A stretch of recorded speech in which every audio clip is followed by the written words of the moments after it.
In for Henrik Larsson, and Moravcik! His first goal for Celtic! Here is Shunsuke Nakamura! Exquisite!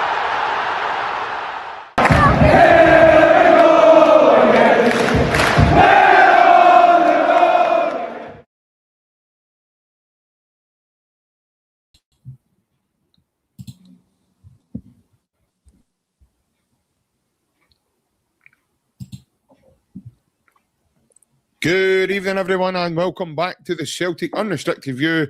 I'm JP, and joining me this fine Monday evening is my good man, Mr. Ryan Clifford. Well, Ryan, it's obviously Monday after another weekend, mate, in January. And there is a small matter of Celtic going through to the next round in the Scottish Cup. We've got a bit to go through tonight, mate. Obviously, there's been some things happening today. More links with different players, profiles of players. Arne Engels has also been linked with a move away from Celtic now. Reports coming out of Germany that RB Leipzig are wanting to keep an eye on him and potentially be moving for him. So, interesting that one. But above all else, mate, thanks very much for joining me again, mate, and hope you had a nice weekend. Yeah, same to yourself, mate. There's loads to talk about again, mate. So, Celtic in January, Celtic in the summer, there's always loads to speak about, mate. So, yeah, obviously the last few hours there's been no movement, but there's been some media likes now and players leaving, meetings at the boardroom with Martin O'Neill. So, there's plenty to speak about. There's plenty to delve into, including the game at the weekend. So, another Monday in January where there's controversy, there's meetings, there's loads of things to chat about, so it'd be good to kind of delve into that. But yeah, hope everybody's well, and hopefully by the end of the show tonight we've got a player, but I think there's more chance of Katy Perry getting into my bed, mate, than that happening. But there's loads of things. It's not even 8:10 yet. It's still early doors, mate. There's a good chance. It's still early days, but no. In all seriousness, mate, there's obviously plenty to talk about in terms of the last few hours as well. So, but yeah, hope you're well, and hope the viewers are well, and hopefully we can end this week in a high. Yeah, and as Ryan said, folks, a very good evening to you all as well, the viewers across the platforms. Thank you for tuning in tonight. Hope you'd all had a lovely weekend. We'll come to some comments as we do. Theo Isaac, you're in, mate. Very good evening to yourself, mate. John Shirley, who's on the pod tonight? Martin O'Neill and you, Ryan. No, obviously we couldn't get Martin tonight. He was called away to an emergency meeting, John Shirley. So and my football going to get cancelled, unfortunately, mate. So you just need to put up with me. So yeah. Ryu Ken 28.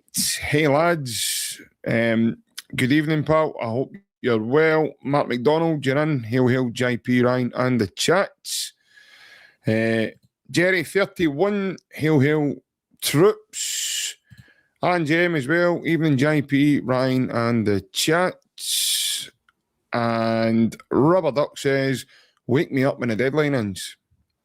That brings a whole new meaning to the George Michael song, Wake Me Up Before You Go, Ryan. He's wanting woke up before after the January transfer window ends.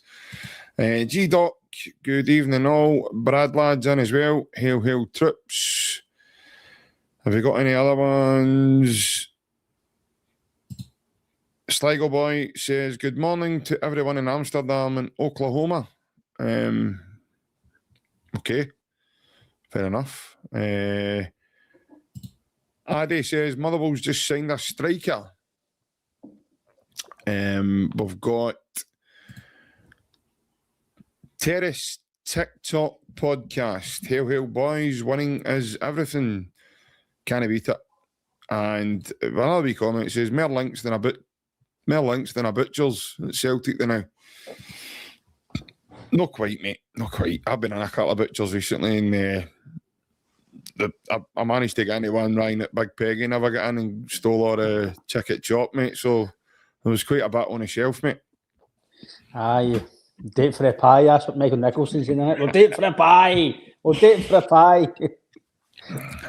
He's Martin's stunning oneill. You better get a steak ready for his eye. Aye.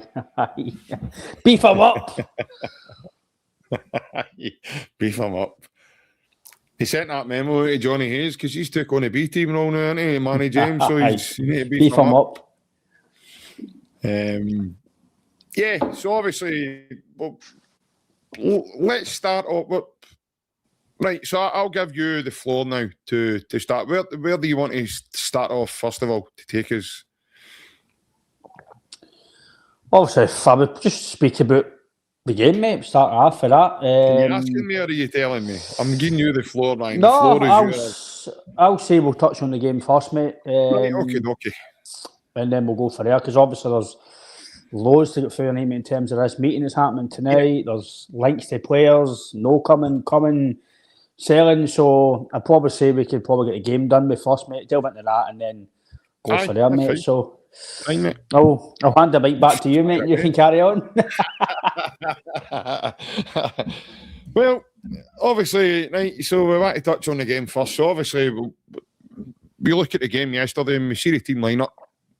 And you see 10 changes to the squad in terms of players not playing and players being in the team. What's going through your head at that point?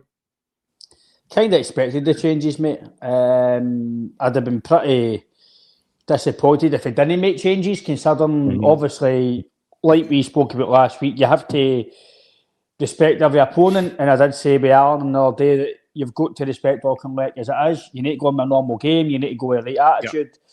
Yep. But you had the opportunity to give players like Balikwisha, like the Sinasals, some game time. I was really miffed at why he played Cal McGregor. The guy never, ever gets a day off. There was no reason to even have Kasper Schmeichel on the bench. Surely Ross Doohan could have filled that spot. So maybe I'm just maybe a bit pernicky, I don't know, but I didn't see the reason to play Cal McGregor. If you can't beat Auchinleck Talbot, again, no disrespect, but in terms of the quality levels, the league levels and everything else, if Celtic can't play for their captain and beat Auchinleck, then it's worrying times. So the team, I expected that team, mate, but the team was well more capable than going to beat Auchinleck. The changes shouldn't have mattered because some of the guys have international players, some of the guys have won trebles or doubles at Celtic, some guys have played loads of minutes at Celtic, so the changes shouldn't have mattered at all, mate. But we won the game. Obviously, we'll delve into it. I wasn't happy with the performance, etc., but that's just me. Maybe been high standards or maybe the magnitude of the team we were playing, I don't know. But as Toby says in the chat there, TikTok as well, winning is the most important thing, but I think if we didn't win that game, JP, then I don't think we'd have a team today.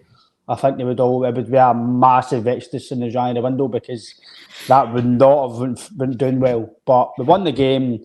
I don't know what you thought about the team, mate, but in terms of the changes, I still expect changes because some guys need a bit of rest and some guys need obviously an opportunity to thing in the team. Yeah, no, listen, I knew. I think I spoke to you about it, mate, and I'd said it in the group chat and stuff like that as well. I expected mass change. I wasn't surprised that McGregor started. I know the surrounding circumstance of that, like why is he playing there, and I get that, but I wasn't surprised he started him because of, it's Cal McGregor, he plays every game. So it's just another one for him to tick off. It's just another game he's been able to play in. And I understand that now because he doesn't play for Scotland. So he's trying to play as many games as he can. And I get it. If the boy wants to play, you let him play. He's a captain. That's it, and it's maybe again, Ryan, maybe he's trying to help the team turn the fortunes as well in terms of the way we're playing and certain games, etc., and the way we can do. But fundamentally, the main object of yesterday was to win the game at any cost, whatever it might have been. Well, people can look at score lines and they can say this and that, but the fact of the matter is it's another win. And if I'm not mistaken, mate, is that 10 wins now Martin's had at his spell back at the club? The only defeat's been Midtjylland, aye. And he's won every game domestically.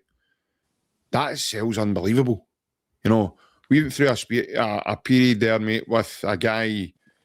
I don't want to be disrespectful because it just didn't work out for the man. And, you know, in the end, it flopped itself as a manager. But he couldn't buy it. He only managed 2 wins out his 8 games. So, yeah, as I said, mate, it's, you know, obviously we'll divulge into bits of the game yesterday, what we saw in the game, etc. But overall, mate, I think everybody would agree here that the most important thing is to win that game and get to the next round now. Aye, ultimately, cup football is about winning.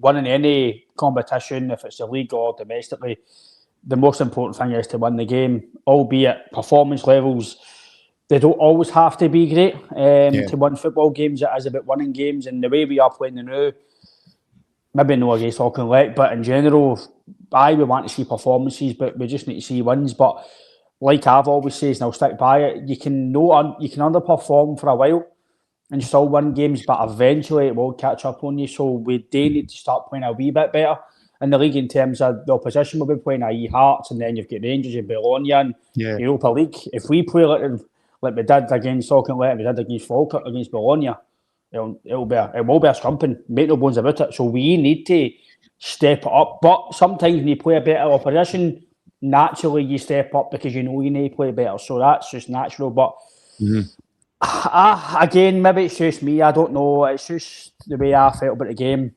Maybe it's no any disrespect to AUCHILECK. I was expecting a decent amount of goals, if it was 5, 6, 7, because in a better performance. I was expecting a far better performance. I know it was one-way traffic. I know we controlled the game, but I expected it to be a lot quicker, a lot sharper, a lot more in attack and directness, a lot more shots and goal. I just...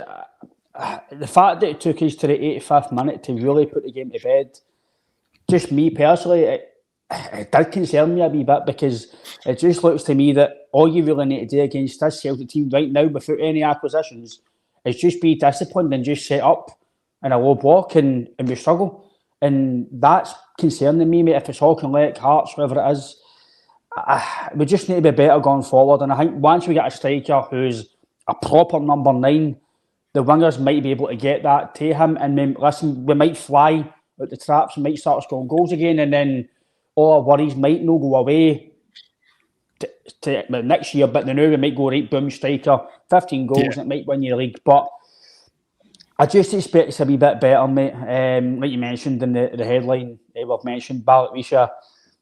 I really want to question who signed him, in terms of who signed it off, who scouted him. If it was Brendan, if it was Tisdale, if Dermot Desmond, Nicholson, Mackay signed it off, whoever signed that off should not be at the football club.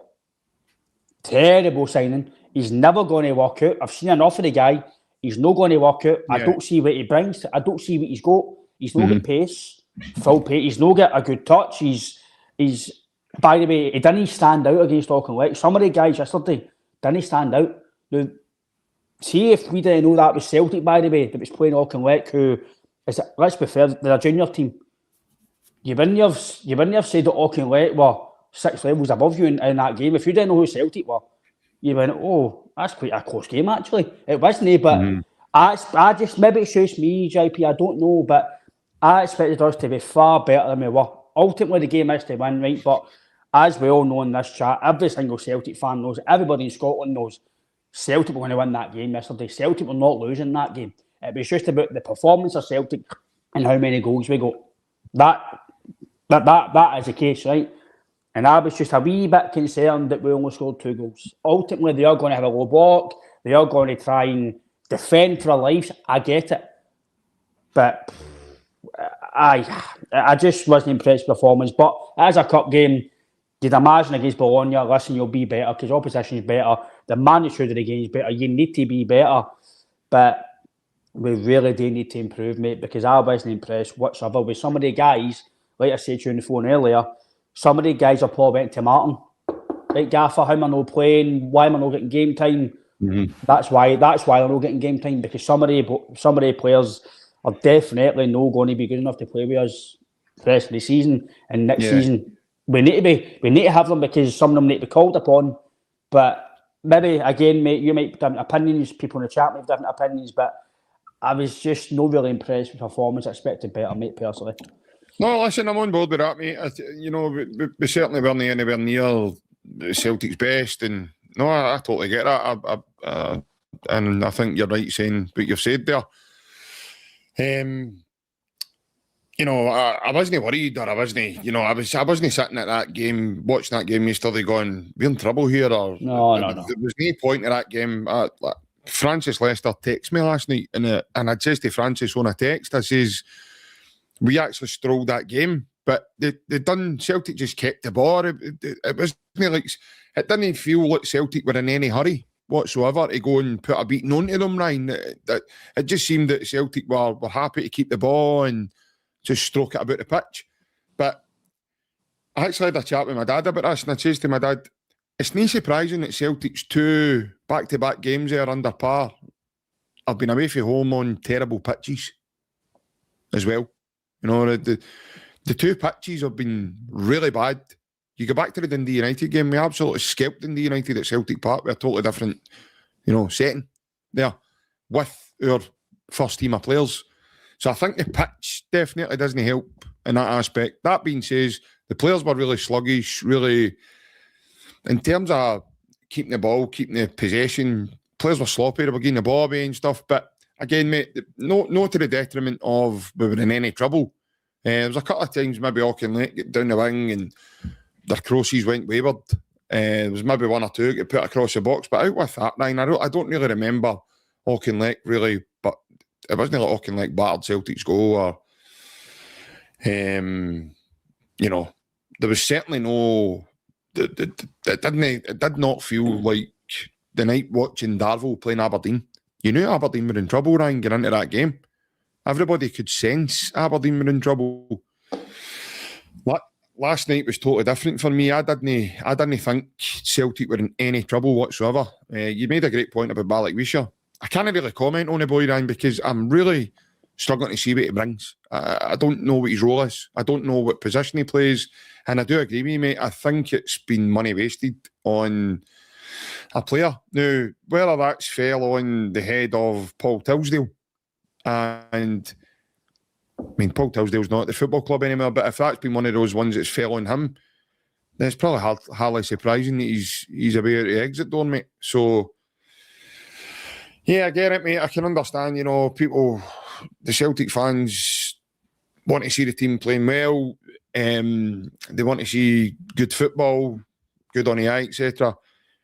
I personally, Ryan, just feel as if we're in a battle now, mate, between now and the end of the season. And a lot of our games are going to be battling. Because of the circumstances of what we've ended up in due to not having the greatest of seasons so far. I just think we're in a position now where we need to fight. And teams know that, and teams are going to make it hard for us, and we're not going to get it all our own way in a lot of the games. I think especially maybe games at Celtic Park, we might do well, but when we start going to these away grounds and stuff, teams are going to start sitting in and be dogged against us and really make it difficult for us. And it's going to be a fight. It is going to be a fight. We do need players. That needs supplemented with some players and a freshness coming into the squad, like a new face and a wee bit of quality injected there if it's 1 or 2 players, because as soon as that happens, Ryan, guys like McGregor, Engels, Negrin, they'll get a lift for that, Ryan. Even like Yang, and I know it was only Auchinleck, but Tenecki comes on yesterday. What a goal that is, by the way. It doesn't matter who the opposition is, what a strike that is, and a great goal. And I quite like that wee touch as well when he goes over to Mark Foreningham. He gives him a wee cuddle. I don't know if that's maybe something they've worked on together, and that's maybe a wee acknowledgement of thanks for helping me, or I don't know. Who knows? But yeah, mate, but there's no doubt there's work to be done in terms of the first team and everything else. But I think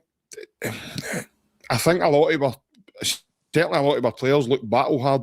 They look as if they've been in and through the battles, mate. Some of them look really tired. Some of them look some of them look fed up. Some of them look, maybe Dyson wants away. Rio Watati might want a new challenge. We've got guys in and around the squad, Ryan, that fundamentally just at the summer had momentarily checked out, mate. And, guys that have maybe been promised moves and stuff and that didn't materialise and then they've had to stay on at the club, mate. Yeah, it's no everything's been in harmony for the beginning of the season, Ryan. Probably since, like I says, we lost that game against Aberdeen in the the cup final. But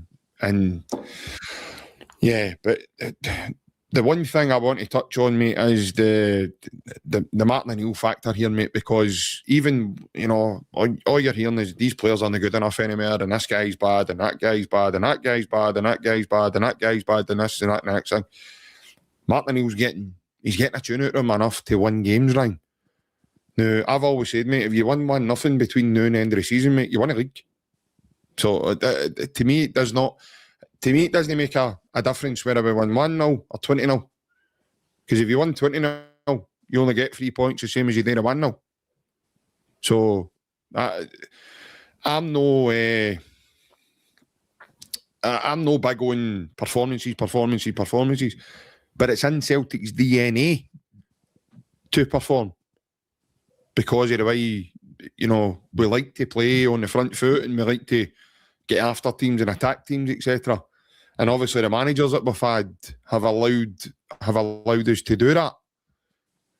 But no, I think we're at a point now, mate, where for me personally, I'm more interested about us getting results now rather than whether we play well or not doing that, because I think results are more important than playing sexy football, mate, and good on the eye, because if you're going to watch a team that's winning, there's a good chance you're going to win something.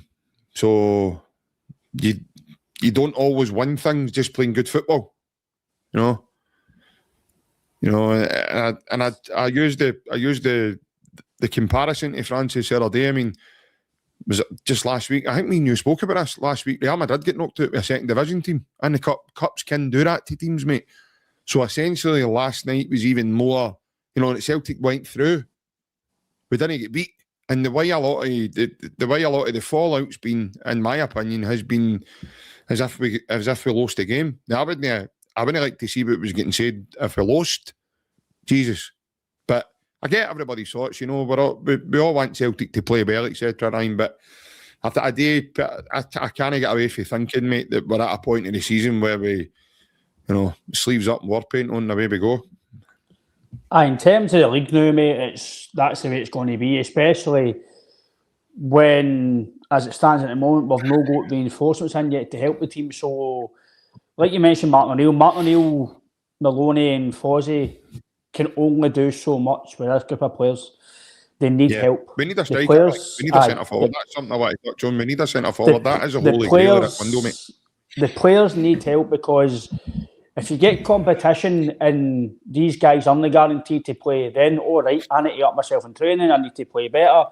It brings competition and it should bring better performances.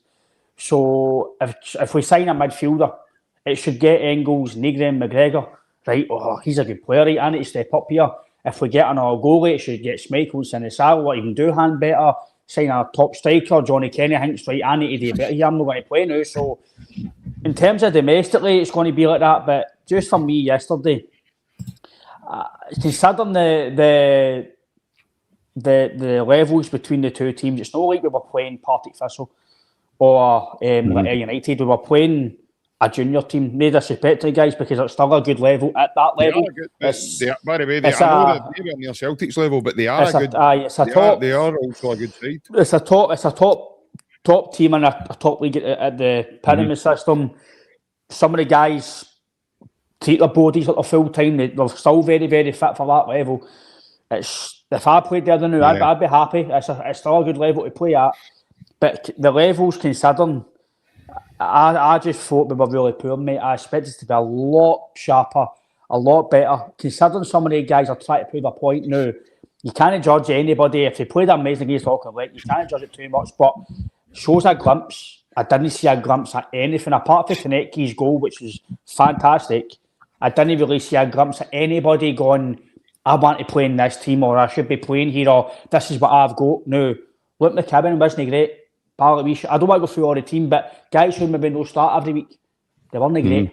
And that's concerning me. Might not consider other people, that's fine, but it's just maybe I'm thinking too far ahead. I don't know, but we can't play like that against teams in domestic because we'll probably get beat if we don't have the attacking consensus a bit better. So, but in terms of domestic wise, mate, the game on Sunday will be a battle, especially if we don't get anybody else in.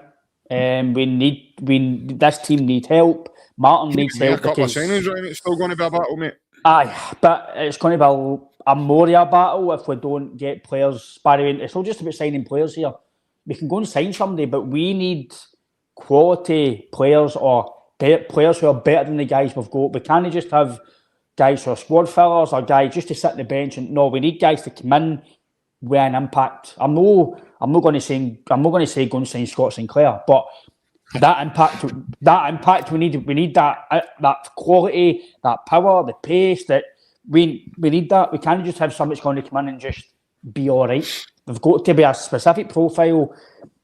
And people might go to me, oh Ryan, well, how do you get that? Well, that's why they guys are paid all that money. This is why we don't hear. We've not got all the data, the analytics. We've not got the expertise in that job. Yeah. We could probably sit here and get a few players through our own research, but they guys in a field where it's their job now. We can speculate, we can moan, we can be positive, we can be negative. That's us as fans, but it's their job now. Like I say, I've said to you earlier, they guys in that boardroom meeting tonight, if it's whoever's involved in it, the scout who's in there, James Bell Walker, they've got basically 14 days to get players in to help our season. If we don't sign anybody with a decent talent, it's going to be a struggle, mate. Every game will be a slog. Now, we're normally very confident to say, we'll do this today. Maybe 2 or 3, No, it's just win the game. And that's a fall for grace for us now. That's no entitlement. It's no spoiledness. It's just the reality where we are now. We were having players like Jota, Ayar and Moyes, or Rogic, or the Bellies, and even Kyle going, right, they'll score 2 or 3 a day. We're flying here. Brilliant. Right, here we go. Now we're thinking, right. Yang's a starter now. Albeit he's doing well. Taneki's not doing well. Right, okay, right. Scales, Thursday, no, right, okay. Right, just won the day. And this is where we are now. I'm starting to just accept it now. I just need to accept now that I'm not going to get the flying Celtic that we've been there. It's all about a title challenge now. We just need to go in every game, JP, battle every game and go and win. And this meeting tonight has to be productive. They need to help Martin and Sean and Fozzie because, like we've said, mate, Martin is brilliant, but there's only so many words and so many things he can do with the players. They need help. And ultimately, if we don't get help, it's got to be a struggle. Yeah, 100%, mate, 100%. And this is what I say, in terms of what I will say is Martin O'Neill is getting the best out of these players. He is getting the best out of them. He's won. It's no coincidental, by the way. And this isn't a fluke. He's won 10 domestic games out of 10. And that includes beating our biggest rivals across the city. So, yeah, as I said, mate, we've had it our own way for like the last 2 decades, maybe, give or take, maybe 1 or 2 seasons. So, I get this feeling. I get the feeling of we're a wee bit in the land of unknown in terms of what's going on with Celtic just now, because it doesn't happen very often. We don't really go through seasons like this. This isn't us. The last 2 decades, we've won everything there is to win. Apart from any of the European trophies, obviously. We don't seem to do relatively well in Europe, apart from the odd year or 2, give or take. Again, last season we got to the knockout phase of the Champions League, and for a team in Scotland, mate, that's a big achievement, especially Champions League. That team across the water, they've got to a European final, but evidently, which is a great achievement for them as well, considering they were only formed in 2012. So, yeah, it's a fantastic achievement. But, yeah, we're at a point now where we need to fight. This is where we are. We need to fight, and we need players, like you said, Ryan. We need players in to come in and help us with that. But the confidence I'm taking, I've got full belief in Martin O'Neill, and we've actually had a couple of the Team Across the Waters fans in the chat tonight, and that's fine. Listen, they're boosting our views. That's totally fine. I'm on board with that. However, even if they ask themselves a serious question, they'll have reservations on, Martin O'Neill, because they know what he's capable of, because in my opinion, Ryan, when Martin O'Neill took over Celtic the very first time he's come on, I know he made a joke the other night and he said, what's this, my 15th spell now or something, and he made that joke. He says,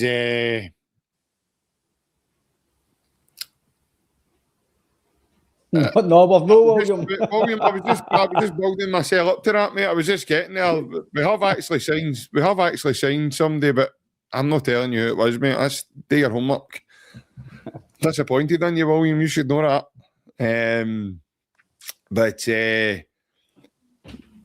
as I said, if we somehow manage to get some players in, it helps us, and Martin O'Neill can steer this team to the title this season, then it'll be one of my favourite seasons in a long time for many different reasons.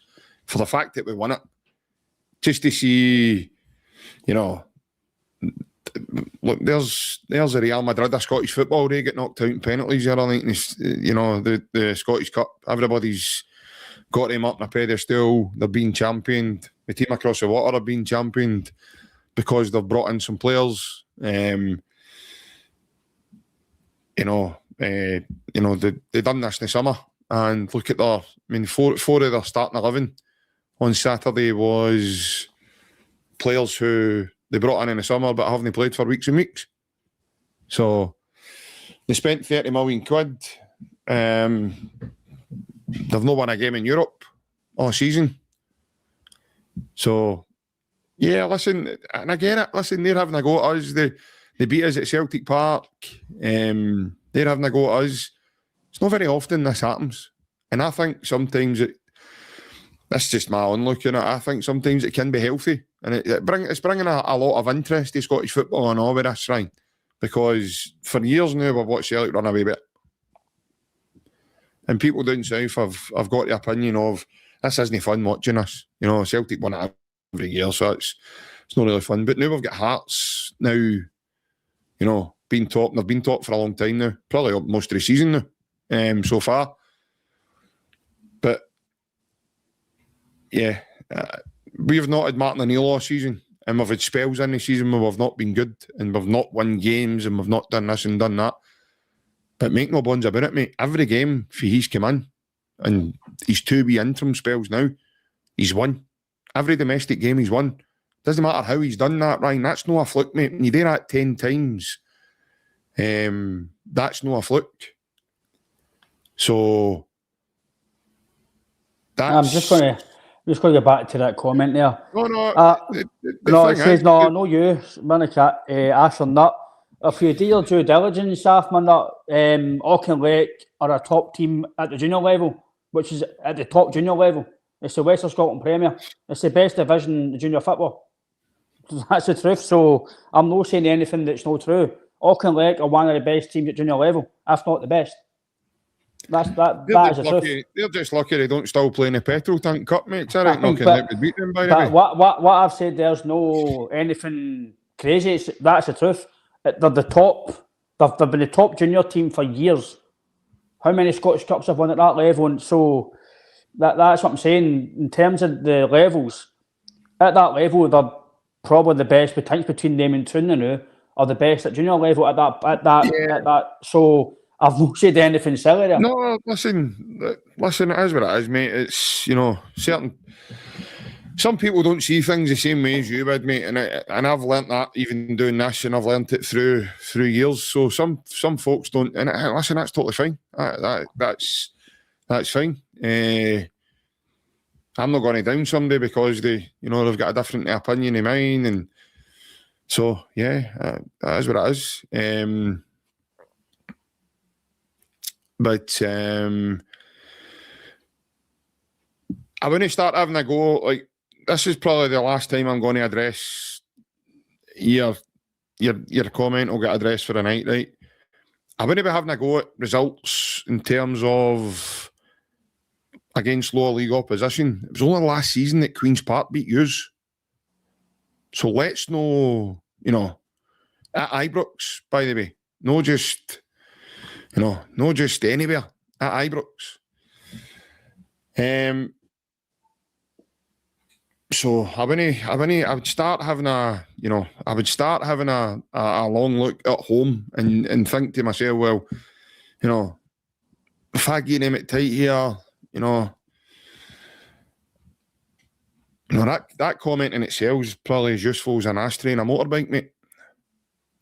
If I'm being honest, it's definitely not something that you can bring to the table and think that that suffices to. I'll get away with saying that. No, definitely no. Queen's Park beat you at Ibrox, so the big goose was raging. But Ryan, as I say, mate, the buck stops with Martin O'Neill. The buck stops there, and that's it. We need to go on now. Hopefully, we can get a couple of players in. The next bit I was going to bring to you, Ryan, was obviously the kind of links that we've had to players in terms of who we've been speaking to. In terms of the profile of a player, mate, I don't know about you, Ryan, but I'm quite... I'm actually quite, excited regarding that, because it's a different type of profile for, bringing in a young guy and trying to develop him on and stuff. It seems to be guys of a certain height, a certain stature, which is a bit different from our last couple of seasons' recruitment. And they're of a certain age gap that it looks as if it's now been changed a wee bit to maybe try and bring in a bit of physicality, like I mentioned, Ryan, because of what we need guys in to do battle. And that's what it's going to be now between now and the end of the season. Yeah, listen, there probably will be one or two games chucked in there, mate, where we actually go and do what we done to Dundee United and the batter teams. I don't doubt that, because I still believe in some of our players. A lot of our players seem to have been written off now with a lot of our fan base. And fair enough, because of what they've seen this season. But I still know, and I think you do as well, Ryan, that level of quality there is still within them. So, guys like even Negan, what a signing he's been, man. He's come in for under £2 million. He's a Sweden international, and he scored 12 goals. One major goal, actually, last Wednesday night, in a game that, again, wasn't pretty on the eye. But again, it was a great result, considering the outcome. So, all being said, mate, in terms of the recruitment, what you thinking when you're looking at some of the profiles of players that's now getting kind of brought to the table now? I'll touch on first, obviously, Martin O'Neill. Martin O'Neill can only do, like he says, he can only do so much. He is getting... when his first spell back there, like guys like Engels, and he was getting the best of them, and obviously that he left and he's come back. He's had to then rebuild that and stuff.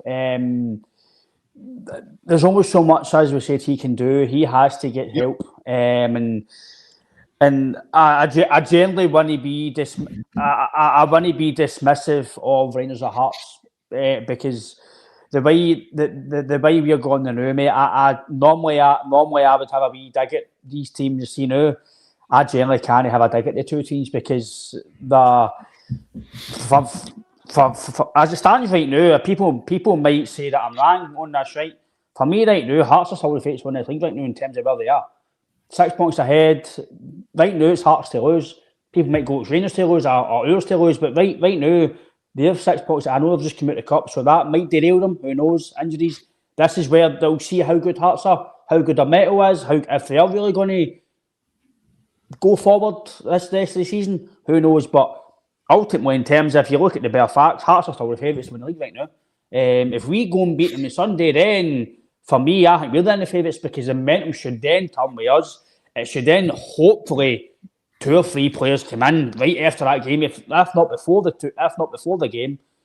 For me, it changes the full picture. I think Sunday's got a massive bearing on this league title and this window. January window is massive for the 3 teams here, because ultimately, as much as I don't want to admit it, it is a 3-team title race now.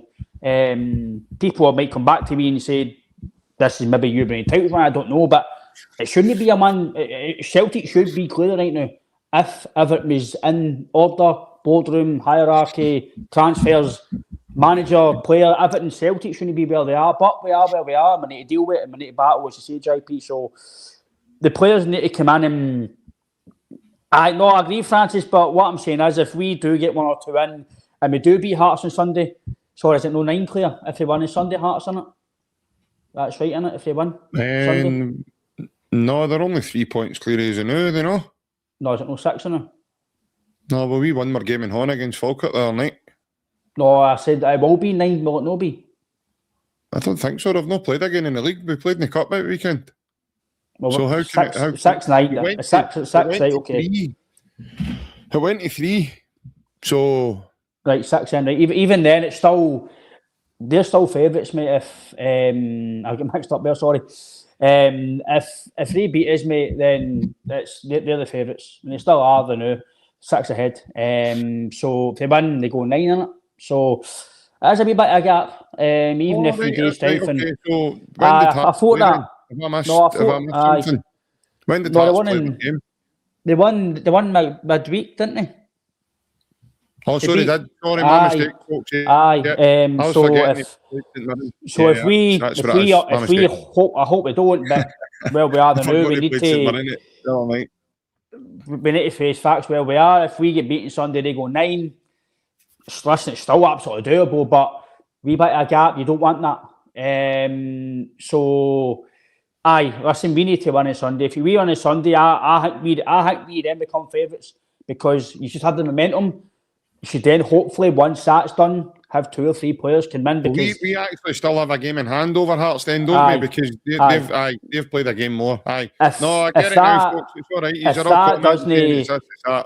If we win on Sunday, even with 1 or 2 players in before then, if we win on Sunday and that doesn't even revamp the board and hierarchy's mood about spending a bit of money or help, then I don't know what does, JP. So winning Sunday, I would be expecting 1 or 2 statements in by the end of the season to go and help Martin, because they need it. And you're talking about the profiles of player. We need a bit of physicality. So I would like a striker who, I don't want to say a target man, but who has got a bit of stature and can play with his back to goal. Because I don't think we've got a striker like that. Johnny Kenny can't do it, and Daz Maeder's no striker. And I don't think he can play with his back to goal. So we need a striker that can play with his back to goal, but can also link as if his feet turn to paper every time he get a shot at goal, mate.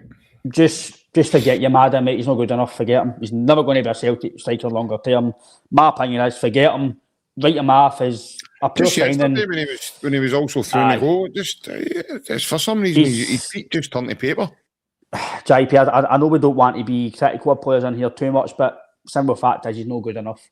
Never will be. He's not going to be a 20-man goal, 15 goal. He's not going to cut it here. So at the end of the season, he'll pop another one that will need to be cut losses at the end of the season. So profile a player, mate. We need somebody who's going to score goals, and ideally somebody that's got a bit of form now.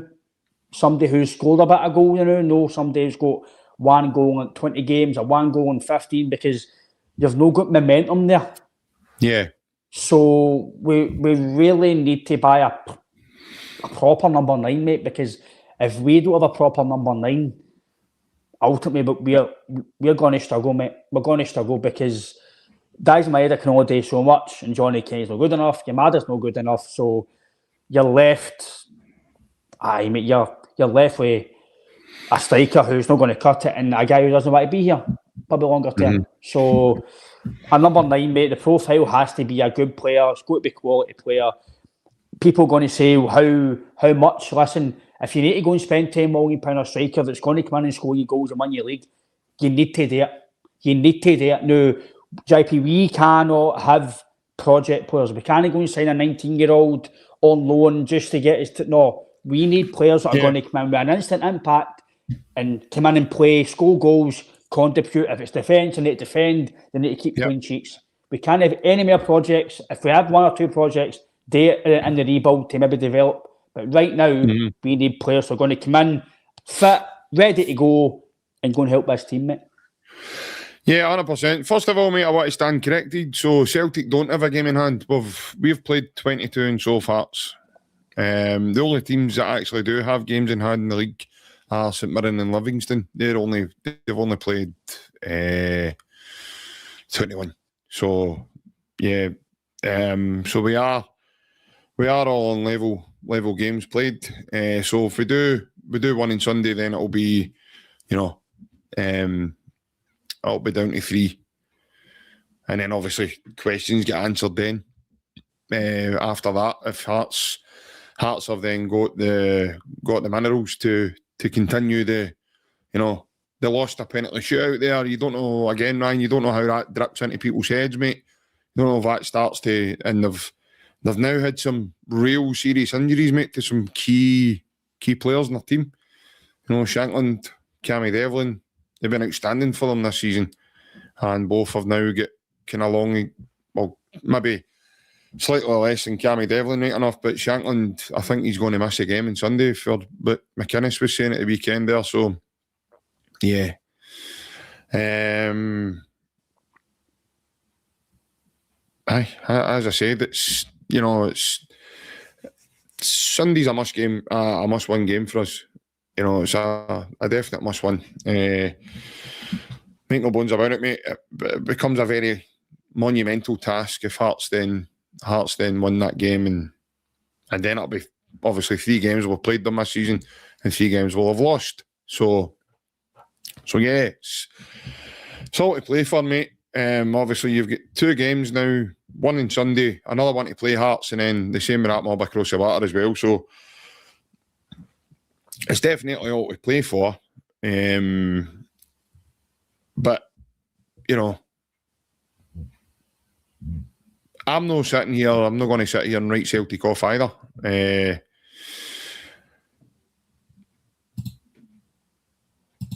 I know what William's saying there, but it certainly, I don't know if you've managed to have a look at it, William. It certainly doesn't indicate that it's going to be projects, because of I don't know if you've dipped out and came back in again, mate, but we mentioned earlier about the kind of age gap with the players. So the players that Celtic are being linked with just now are between 23 to 30. They fluctuate in between that age gap. So they're definitely, it doesn't appear that they're kind of project signings. I do agree though, I don't think Celtic, I think the club needs to be certainly very, very diligent with the money that they're going to spend. They've shelled out some money on a big mistake that they've made this season by appointing Wilfred Nancy. They had to pay a couple of million quid for his services from the American side, and obviously then they've then had to sack the man and move him on. So I'd imagine that's no just a £5 or a £10 here or there, Ryan. So I would imagine that they've had to shell out some money there. So yeah, but we know there's been reports now about a meeting that's took place at Celtic Park tonight, Ryan. And I'd imagine that meeting is, I know the Daily Record ran a story about narrowing down, but I would imagine that meeting is for the players that Martin has indicated that we were making progress with and being close to, mate, as getting an update in terms of their progress and where we are, and obviously when they'll be coming in the door, mate. That meeting has to end with potential transfers in the next few days, mate. It has to. It has to. It's got to be it's got to be a quality of player that's going to come in and play right away. It can't be, as William says here, it can't be. If the board and the hierarchy have got any ambition to progress this club and win the league, they need to spend money, JP. It can't just be a £1 million player. It's got to be proper players. And people might say to me, Ryan, well, a proper player might not come to Celtic. Well, talk. Try and get a player. Ask all you can do is ask the question. So see if it was a Premier, just say there's linked to the Crystal Palace player, right? There's saying that potential £8 million, they want the obligation, the loan deal with the obligation, right? Now, Celtic must think the boy's decent enough to ask him to get him a loan now, right? So they must think something of him, right? Sorry, do that again, mate. Sorry, mate. I don't want to make an attack myself. I don't want to make a attack myself and say his full name because I look stupid. But the boy for Crystal Palace, there's rumours. The press are saying that Celtic want to get a loan deal. Palace says aye, loan deal, but we want the obligation to buy. Apparently, it's £8 million or so, roughly give or take, right? All right, okay. Now, if that's a fee, if Celtic think this guy's decent and they've done their due diligence or scouting, they've thought this guy's going to be a player who's youngish, but he's going to come and play and he could potentially be a good player going forward, then pay the money. If you think he's going to help the team, then pay the money. Or maybe if it's something in the contract that you can maybe put in, I don't know if you can do it right enough when it be obligations, right? But if it's not an obligation, if you say, right, if we think he's done well enough, we'll take up the obligation or we'll take up the fee, but put in that if we don't think he's good enough, then we'll say, I don't know if you can do that now. I know contracts all change. William might be able to tell us. But we do need, listen, I'm fine with 1 or 2 loans if they're good loans and they're no guys at 18, 19. What's the point? I'd rather just bring up somebody for a youth mate than give him a go. It's pointless bringing in guys at 18, 19 unless they're top of the range. And is it 18, 19 all who's top of the range going to come to Celtic? Probably no, because they're probably already wonder kids at their club. So the board and the hierarchy and Nicholson, Mackay, all the guys are dealing with this. They need to speed it up, mate, because we cannot be in this every single window saying, right, when we sign him, hopefully. It can't keep happening, mate. And eventually it's going to... I don't know what it's going to take for it to come for things to speed up. Is it losing the league? Is it no winning a trophy again this year? Is it no qualifying for the Champions League next year? What is it going to take for them to open the purse strings a wee tiny bit, do things quicker, i.e., because again, JP, this is just my opinion, mate. You can be different, other guys in the chats and females might be different. But see the fact that where we are in this window and we're getting links to this guy, agents phone this, it tells me that there's definitely no plan. There's no a basis there. Martin's come in and went, right, where's the players? He's not right, there's no plan here, right? We need to deal with it now. Right, can we get him, agents phone him, who's available? It's just a scattergun approach and we might get away with it. But after this season, mate, we won't get away with it again. Because I think this is the end of the cycle for some of the players, should be for some of the board members. And the end of this season, mate, I generally don't think some people in the chat, some people in the Celtic fan base, they really know, mate, what their summer's going to entail. It's an overhaul of this football club. It has to be. A bit of a reset, maybe bigger than the Ange rebuild or similar.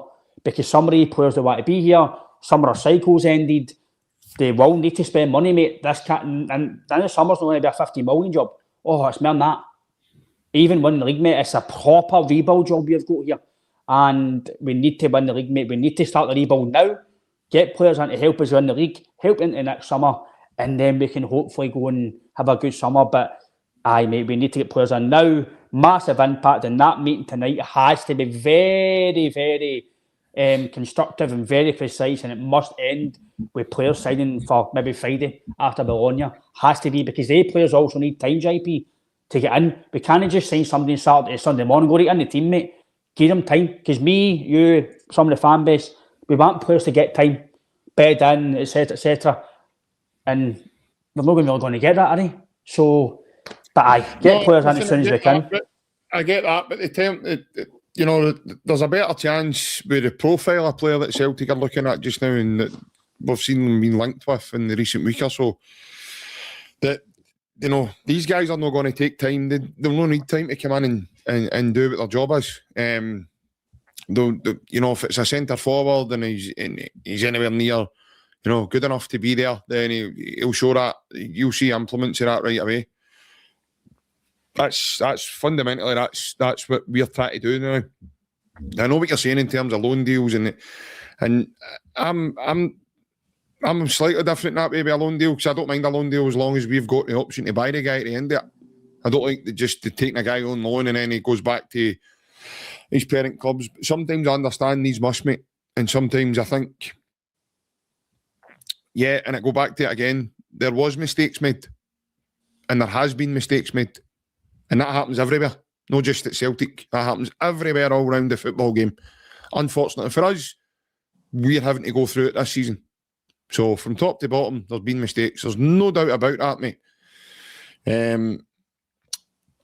Obviously, just want to drop this in now as I'm speaking. Florian Pletterberg, as we know, is quite a reliable source in Germany. He's just released a statement to say that RB Leipzig are exploring a deal for Arne Engels. So they're obviously trying to push the boat out. I think they missed out on a guy in the summer called Rocco Reitz. Yeah. And I think, I'm not sure if they've went back for him, or I'm not sure what's happened there, but Leipzig have obviously put Arne Engels on their shortlist of players that they would like to get. So yeah, we'll need to see how that one goes. But I'll go back to it as well. You know, I think in terms of the reality is, we are a development football club. That's what we do. That's what our DNA is. So the chances of us bringing in a player who, you know, I don't see us bringing in a guy in his 30s, Ryan, or a guy that's been around the block. You know, like say the boy Fofana, he's only 23, he's still young, he's been at a few clubs now because of the way Chelsea's loaning system works, you know, in terms of Chelsea and Man City have got numbers of players on their books, and they tend to try and put a lot of their young talent right across throughout Europe and stuff like that, and have them out developing while they're there. But I think that we're at a point of, I mean, whether that boy Fofana comes to Celtic or no is neither here nor there, Ryan. That is one of the players that we've been linked with in the last week or so. And we now know that he's been recalled back to Chelsea because Romano put it out today that he's been recalled from Turkey. He actually scored in his last game for them at the weekend. They lost 2-1. He got a goal for the team. So, yeah, we are a development football club. That's what we do. And that's not going to stop even after this window. We'll continue to do that. But I do understand what people are saying. That's why I think the profile of player that Martin's looking at, Ryan, and he's probably been pernickety with it, and I understand why, is because we need players to do battle. We can't have guys coming in and taking 6 months to settle. So the guys that he's targeting, Ryan, will be a specific character, mate, that, you know, you can just bring them off a bus and put them into the game against Hearts, because they'll go in and they'll give you everything they've got. I know it's no ideal. It's certainly, but you know, that's fundamentally, mate, that's where we are. We need centre forward. We need a centre forward. We need a striker. That is a holy grail of this transfer window. We need to come out of this transfer window with a centre forward, and hopefully he's got the same profile that we're all looking for, and in terms of he can come in and start converting a lot of the chances that were, unfortunately, guys like Johnny Kenny and Yamada just haven't got the quality to do, mate. No, they've not got the quality, mate. I would say we need two strikers, mate, not just one. We need two. Be that if it's somebody permanent and then a loan deal, then whatever we need to do. But In terms of, I get what you're saying, we are a development team, but it's part of the model that we need to change, mate. We need to try and sign players that maybe 27, 20. Not every player we sign has to be a... We're looking at the now, though. Yeah. But no, see, in the summer and next January, for the next few years, we need to change a bit of this, like I said, the model. We can't... Every player we sign doesn't have to be a sell-on. It doesn't have to be a sell-on. You can sign somebody at 28 to come in and score you maybe 15, 20 goals each season, and then he might go for nothing. He might go for 2 or 3 million less, but as long as he's helped that team and he's maybe won your league or go to better Europe, then that's fine. Not every player we sign has to be a sell-on. Obviously, you don't want to lose money. If you lose money, then it's not great, but it's different if the guys come in and scored. Just say we sign somebody at 28 and he leaves at 31 and he goes away for nothing or whatever, then I'm all right with that because he's come in at a decent age, good pedigree, he's helped the team and he's away and he's gave us all that joy and he's helped the team. I'm fine with that, but we definitely need to change a wee bit of that in terms of development all the time. You can find somebody who's 27. Just say I'm not saying this player because I don't want him back, right? But just say like a Kyogo. He's experienced. He's done okay for his teams in the past. Somebody that I'm not saying Kyogo, that player or whatever, but just that age, the profile, somebody you could go and get for Celtic. Somebody who's been there and done it. Hardened player. And no, I'm not saying Kyogo, but you can go to a target man, a big guy, just somebody who's proven. People might go, well, how do you get that? Well, you sometimes need to open the purse strings. I'm not saying go and spend £20 million. But on Arne Engels, by the way, we can't sell him. We cannot sell Arne Engels. Because anybody in this chat, anybody that I speak to as a Celtic fan, the way things have been going, can we, hand in heart, trust the hierarchy and the recruitment team to go and get somebody far better or spend money Arne Engels like to replace him? Right now as it stands, I don't, JP, because I think if a day it will be, right, who can we get? Right, here we go. Right, we'll hope he does well because they'll probably not got enough time, mate, to really sit down and iron out a top, because this is probably coming to blue, potentially. But they've looked at, Atalanta looked at Engels and knew potentially Leipzig. And people are telling me that he's dug meat. Come on now. Come on. The guy's a very good player. He's maybe no flashy, but maybe people want because of the price we pay for him. Last year, he's his best numbers in football as a professional. He's done okay this year, but ultimately, is okay good enough for Celtic? No, because I'd be hypocrite if I said he was. But I've said it for all along. Shoot me down if I'm wrong in the future. I think he's got a very, very high ceiling. If he goes to Leipzig, he'll flourish. Oh, he'll be brilliant in Germany because he's been there before, done well. If he goes to Leipzig or Atalanta, by the way, better players, better league, he'll flourish. Absolutely, he'll flourish. If there's any truth in that, Ryan, right now, any Celtic fan here now can disagree if they want, but if Leipzig chap Celtic's door for Arne Engels, mate, Arne Engels is going to Leipzig. Potentially, depending on the offer as well. We don't know. To go back to the Bundesliga and everything, mate, a far better league than ours. See if we were, as it stands right now, again, people can disagree with me, that's fine. As it stands right now, we're not very well run in terms of recruitment, scouting, right? I think that's pretty clear. We should be able to let Arne Engels go. If it's 10 million, 15, whatever the fee could be. Obviously, it's just rumoured that he's on a short list. There's no bidded from yet or anything, so I'm just talking before this happens. We should be able to go, right, Arne, there's a £15 million bid, and you want to go. We don't want to sell you, but do you want to? Is it something that's going to stop you playing here if we don't sell you? Money, mate. It just says that they're exploring a potential. Previous teams like Maeda, is that hindered his progress at Celtic? Aye. Is that hindered his top deal for them? Is that hindered his progress at Celtic? Him not getting a move? Probably. As much as we can't sell Engels, in my opinion, because I can't trust what's happening right now for him to get a replacement for Engels. I can't. They could, but I'm only speaking right now at this present time. There's a lot of Celtic fans that don't rate him, right? So there's a lot of Celtic fans that, listen, I know we've got different opinions on him, mate, and we think differently about him, but There's a lot of Celtic fans that don't rate him. So see if Celtic, just say Celtic sold him Amora. I don't think a lot of Celtic fans can moan, mate, really. Listen, that's fine. But if teams like Atalanta look at you in Leipzig, you're no dog, mate, JP.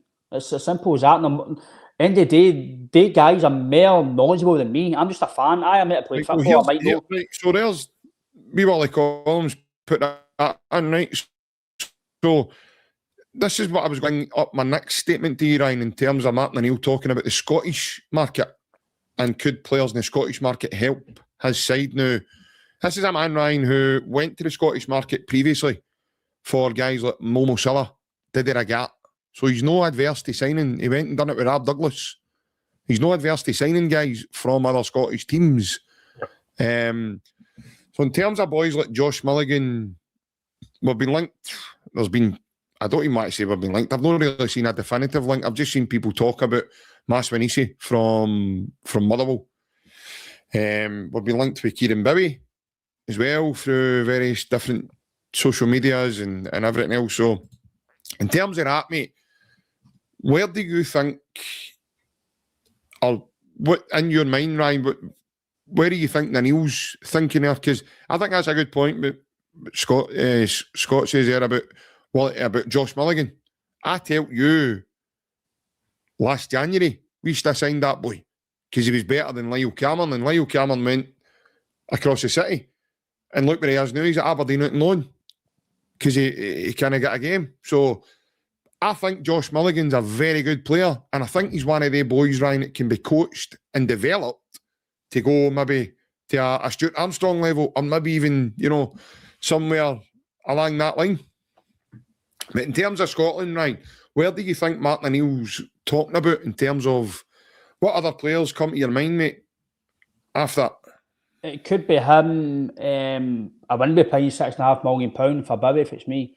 No. But again, like I say, you can counter the argument that he could come and score you 10 goals and it could win you the league. So who am I? I'm just a fan. This is just my opinion. I think Celtic can go and pay £6 million for a better player like Kieran Bowie. That's just my opinion. But I don't want to be snobbery and say we don't sign him because he's no for a European team. He's for Scotland. He's done all right for Hibs. Is he better than Johnny Kenny? Probably, yes. But is that the standard we should be looking at? No for me, but it is what it is. Williams right as well, the boy Jaime, Sugarman says as well, Williams agreed with him. Again, that interest is cooled. There's nothing came out about that. I don't know if that was a Wilfred Nancy signing and Martins went, I want to see what I need to do first. I don't know. Is this the same lad that team he was way had sold signed? Somebody. He sold somebody, aye. Right. Again, listen, people can shoot me down here in 6 months' time, a year time, 2 year time. I could have egg in my face, but I would rather have Arnie Engels and Josh Mulligan right now as fans. That's just my opinion. I'd rather keep Arnie Engels than and sign Josh Mulligan. By the way, I'm fine with that, but I would rather keep Arnie Engels personally. But again, it all depends on the money, JP, because I can't contradict myself, because see, if you get money for a player when the iron's hot and it's a decent price, then sometimes you need to take it, but you need to replace him. We cannot sell somebody like Arnie Engels, or if it was McGregor, if he went to Saudi, and no have somebody a replacement. No, it's not a £500,000, £1 million signing. It's got to be a proper signing. It's got to be. Who says about McGregor? I don't know. I don't know. I just seen. Was it somebody in the chat? I don't know. It wasn't me.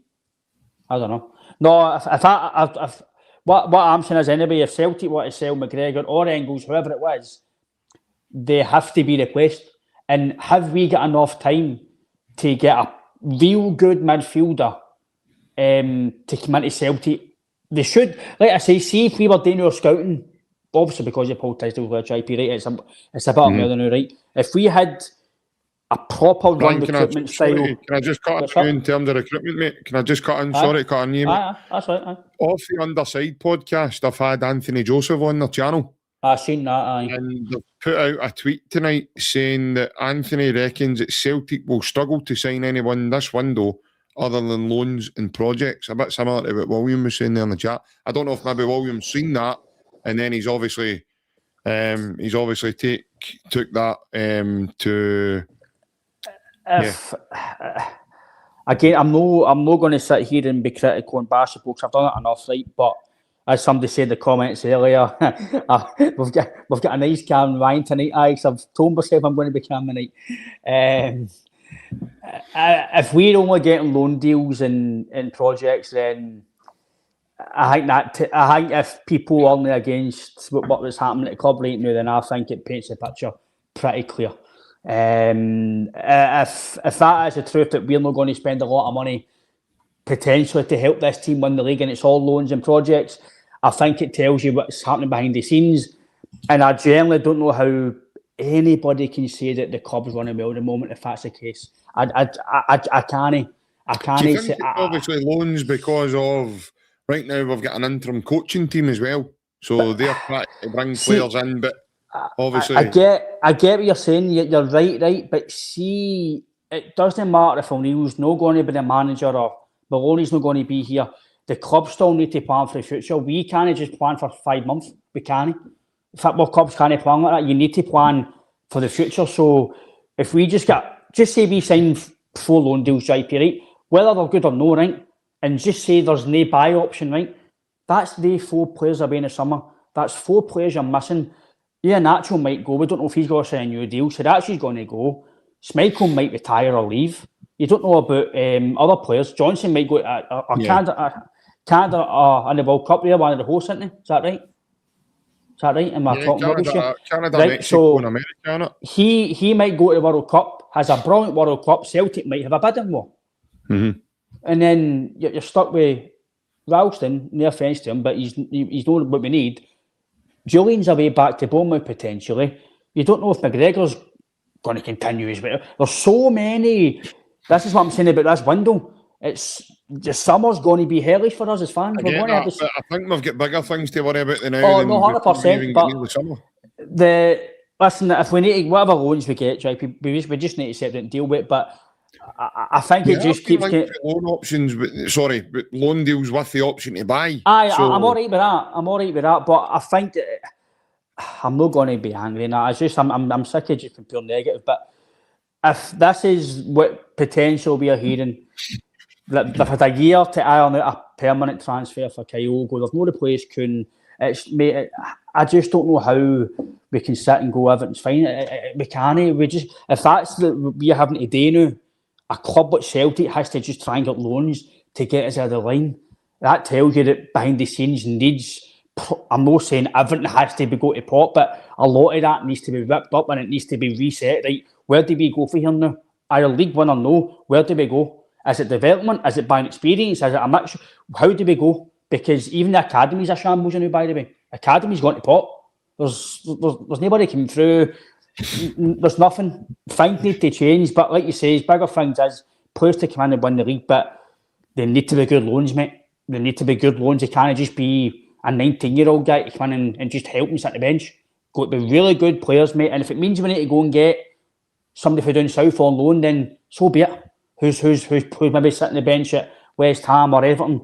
Maybe we just need to do it. We just need to do it. Yeah, listen, I think we're at a point in the season. Listen, I'll go back to it again, mate. We've made mistakes. There's been lots of mistakes being made at the football club this season. And sadly, that's what we're seeing the result of just now.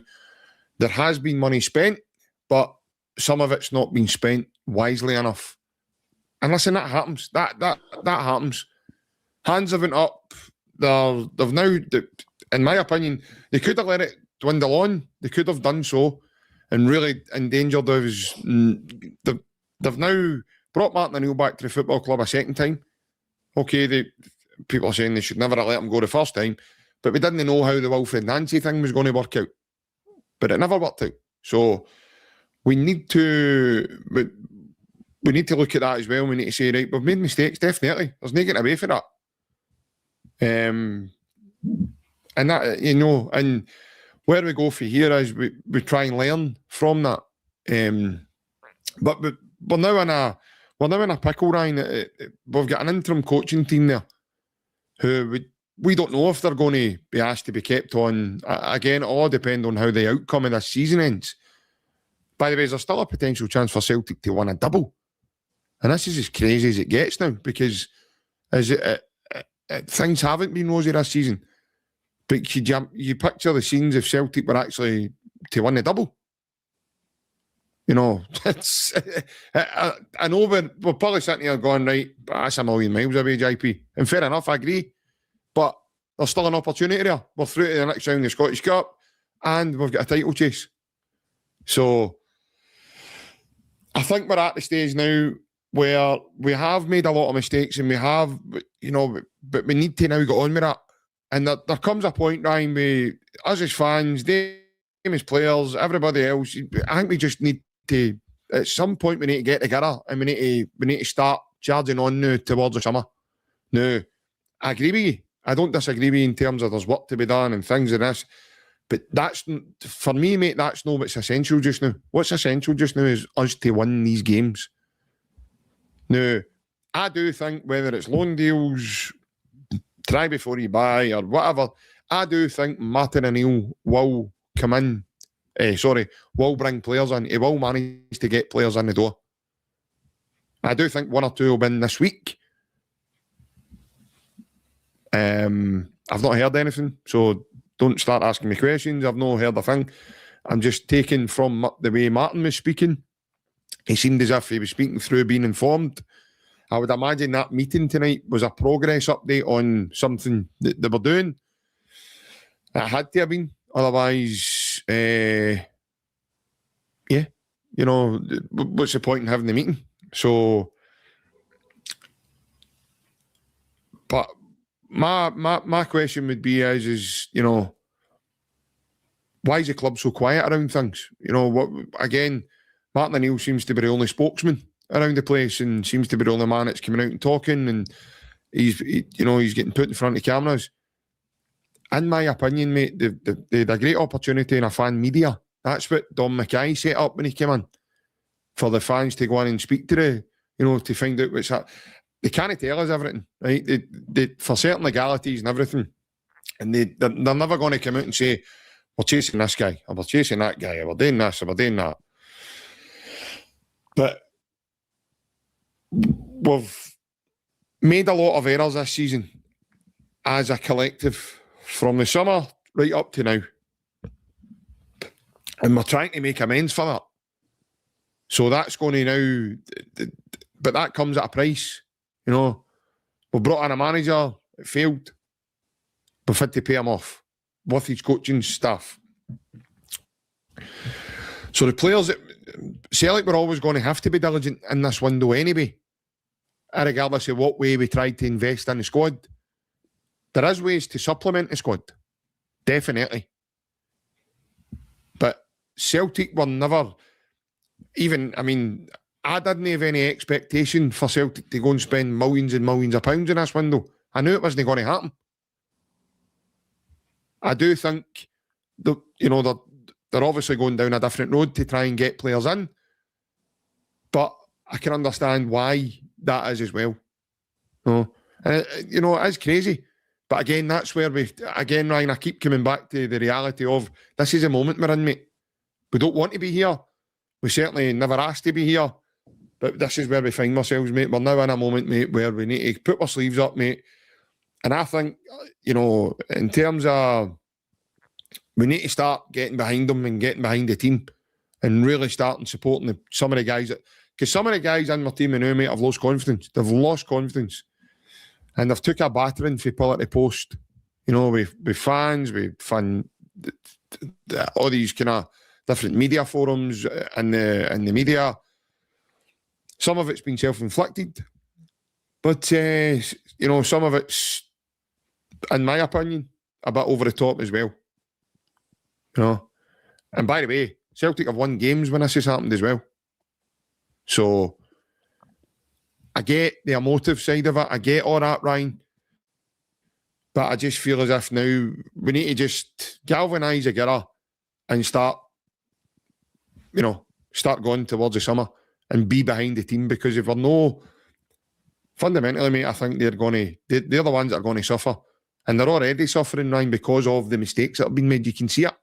Wilfred Nancy, was trying to get him to play a different way. It was totally alien to him. And through losing games, Ryan, and that communication side of things, mate, and the lost in translation, etc., that's done them in mentally, Ryan. You can see some of them struggling, you know. And Martin O'Neill, like he says, mate, isn't he a miracle worker? Well, sorry, he is a miracle worker, but he can only do, you're right, he can only do so much. Him and Sean and Fozzie. But see the wee touches, Ryan, like, obviously you see Tanecki running over to Fozzie, big cuddle after that goal. I know it was only AUCHILECK, and by all means, I'm not getting carried away with myself here, right? But it was a lovely finish. It was nice to see Tanecki have a smile on his face, first and foremost. It was nice to see him actually being positive, driving past someone, cutting inside and opening his body up, mate, and just going for it. He needs to do that more. By the way, if he starts doing that on a regular basis, we'll not have him much longer. Because somebody will come in and take that's the reality. If he starts producing that quality more regularly, then that's the reality. You know, teams like Leipzig and these teams start charting doors for you. So what we need to do, mate, is we need to galvanise. If we can get loan signings in that's going to come in and help the team, Ryan, so be it, mate. I'm not going to start looking to criticise things, and it's no ideal, but it is the here and now, and it's the here and now that matters now, no matter what circumstance you're in. No, as a here now, mate, you're right. Like I said, people might think if I'm being critical that I'm no supporting. No, this is me being a supporter. I'm being critical because I want things should be better. People think if you criticise players not playing well or board members that you're not a fan. That is you as a fan because you're wanting the best. You're criticising and trying to think of things, what they should be doing better, what they should be doing better.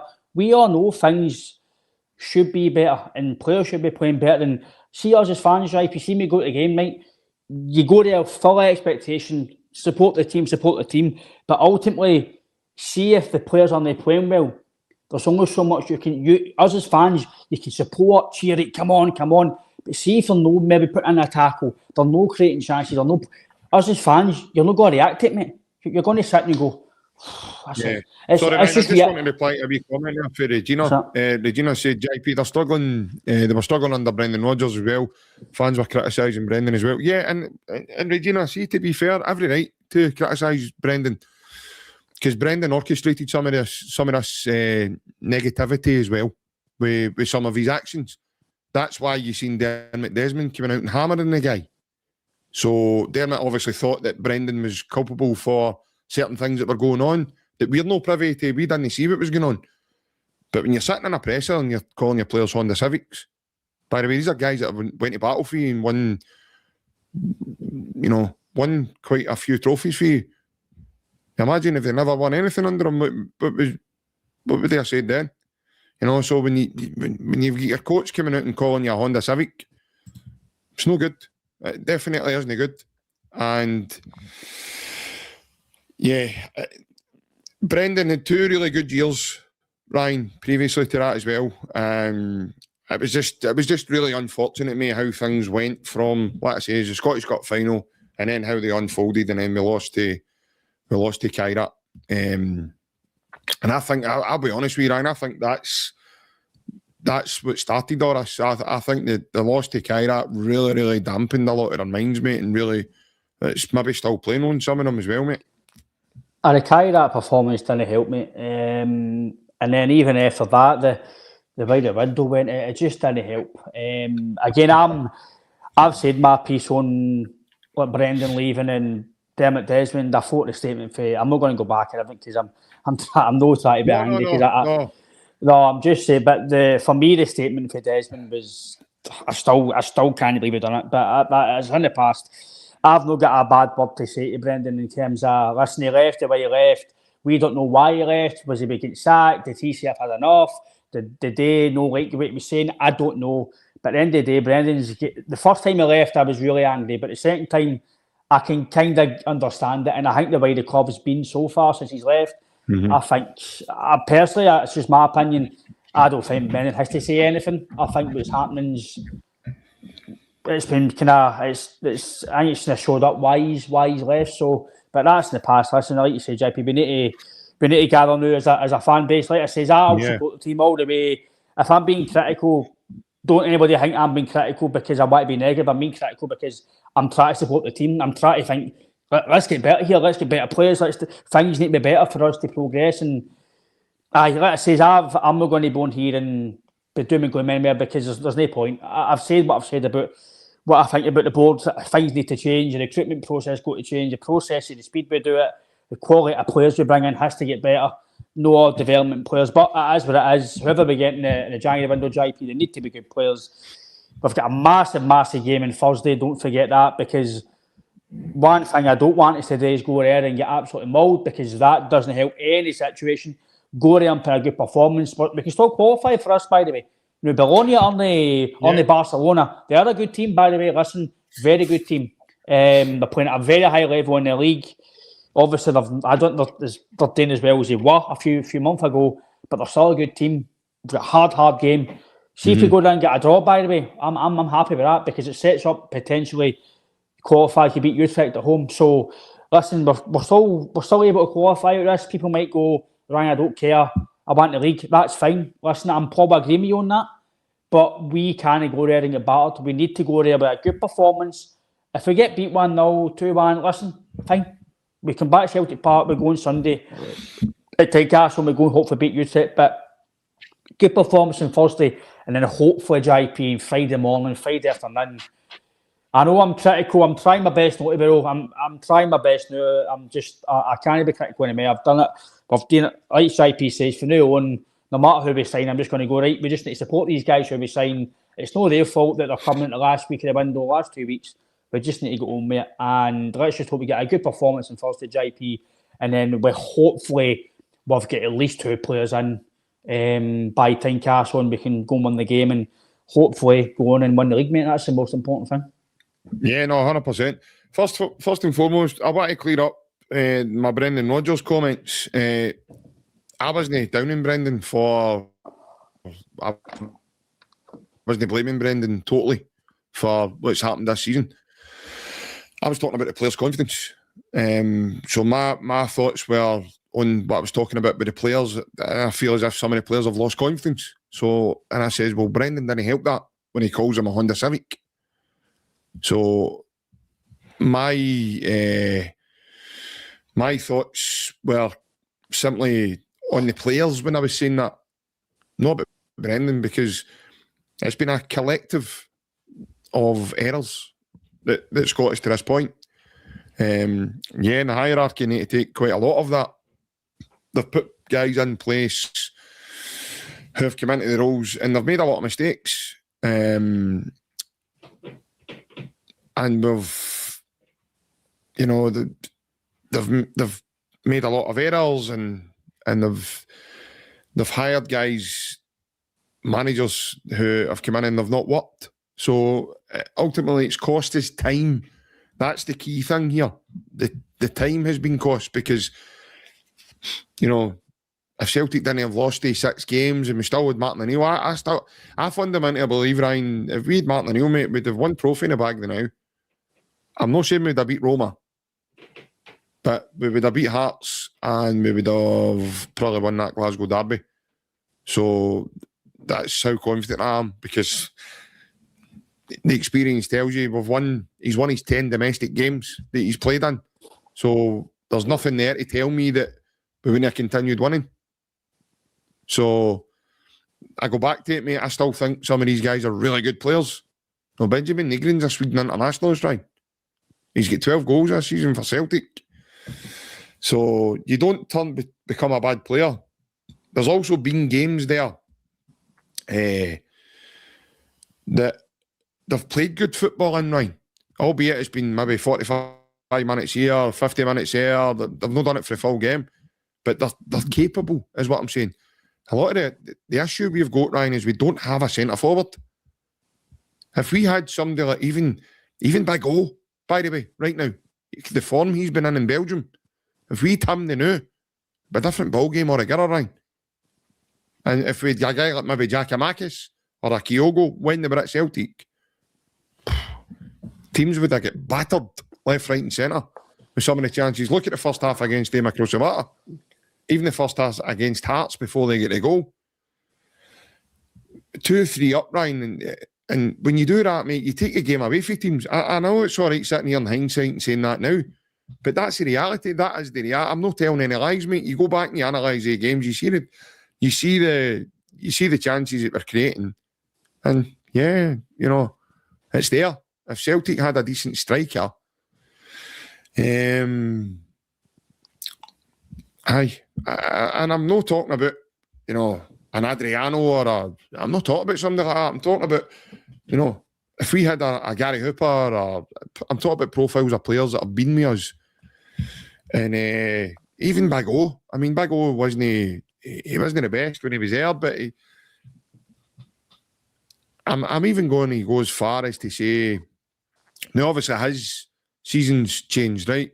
This is just my thoughts. People might think I'm crazy for saying this. I thought we were hasty letting Ida go when we did, because essentially we've never brought anybody else in. And I think Big Ida scores goals in this current setup just now. I'm not saying, you know, he's scored a lot of goals, but I think he scores a lot more goals than what Johnny Kenny has. I think he scores more goals than what Yamada's been able to, and what Maeda's shown us this season. So, yeah, that's where we are. But I'm the same as you, mate. You know me, Ryan. I try and look at the bigger picture with most things when I go into it, mate. And we've got a fight on our hands moving forward. I get your thoughts going into Bologna, mate. Listen, this is going to be a tough game. Very tough game for some of your players. And then we need to ask them to go to war on Thursday and then go to war again at Tynecastle on Sunday. So it's going to be a very, very tough turnover for us. And